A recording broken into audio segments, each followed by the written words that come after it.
Jangan sibukkan diri kita dengan hal-hal yang tidak penting seperti media sosial, membaca-baca berita-berita hoax atau status-status teman yang tidak ada gunanya. Itu nggak penting ya, tinggalkan itu semua. Halo semuanya, sahabat inspirasi dimanapun kalian berada. Jadi di video kali ini kita akan membahas soal kebodohan lagi. Dulu saya pernah membahas videonya dan sampai hari ini masih banyak yang nonton. Jadi saya tertarik untuk membahasnya lagi gitu. Baik, jadi mungkin Anda pernah merasa bahwa diri Anda itu bodoh, ya, diri Anda kurang pengetahuan, diri Anda kurang ilmu. Mungkin Anda pernah merasa seperti itu, dan hari ini Anda tergerak hati Anda untuk saya ingin berubah, saya ingin bisa membuat diri saya menjadi lebih baik dari sebelumnya, saya ingin menghilangkan kebodohan-kebodohan di dalam diri saya. Jadi ada beberapa hal yang bisa kita lakukan untuk menghilangkan kebodohan-kebodohan itu. Dimana yang pertama adalah kita harus menyadari bahwa kita ini tidak tahu apa-apa gitu. Kita yakin bahwa diri kita masih kurang ilmu. Kita yakin bahwa diri kita masih perlu banyak pengetahuan. Maka dengan menyadari hal ini kita mau belajar. Ada sebuah pepatah yang dikatakan oleh Socrates. Dia pernah berkata, saya tahu bahwa saya tidak tahu apa-apa.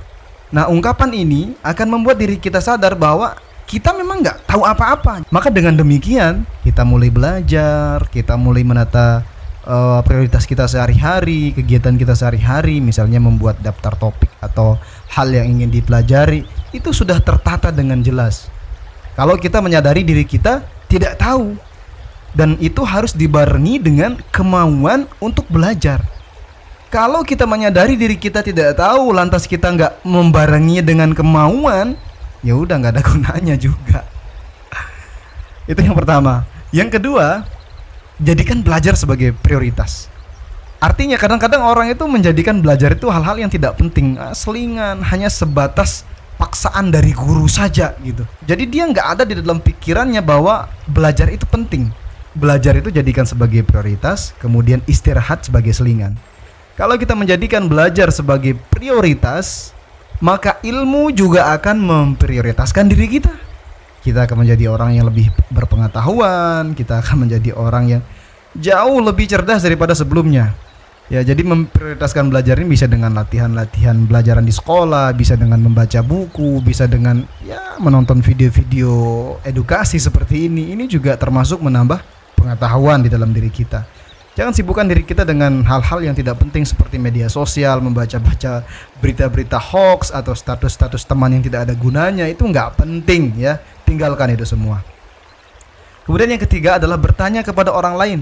Kita bisa bertanya kepada orang yang lebih berpengetahuan daripada kita, ya misalnya kakak kelas kita, teman kita, tetangga kita, orang tua kita, paman kita, kakak kita. Mungkin dia yang jauh lebih pintar daripada kita.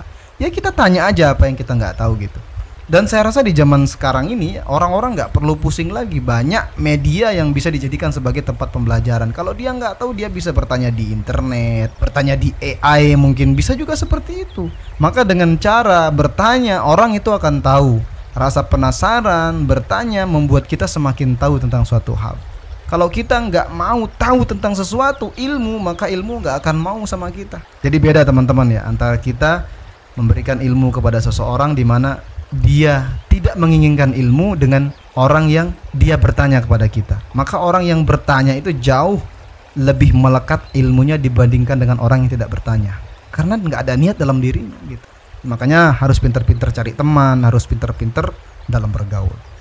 Kemudian selanjutnya adalah keluar dari zona nyaman. Kita mungkin hari ini sudah merasa nyaman dengan ya keseharian kita diam di rumah, nggak pernah belajar, nggak pernah membaca buku, ataupun kita hanya sibuk scroll media sosial. Kita harus keluar dari zona itu. Maka dengan kita keluar dari zona itu ya kita akan sadar bahwa akan ada banyak hal-hal yang perlu kita pelajari.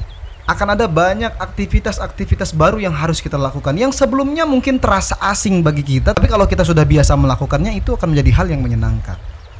Dan kemudian selanjutnya lagi adalah evaluasi diri secara berkala. Kalau kita sudah mulai belajar ya, evaluasi diri. Mungkin 1 bulannya lagi kira-kira ada nggak perkembangan di dalam diri kita. Mungkin dari gaya kita berbicara, dari gaya kita bergaul dengan orang lain itu akan kelihatan gitu teman-teman. Ya makanya pentingnya sekali evaluasi diri.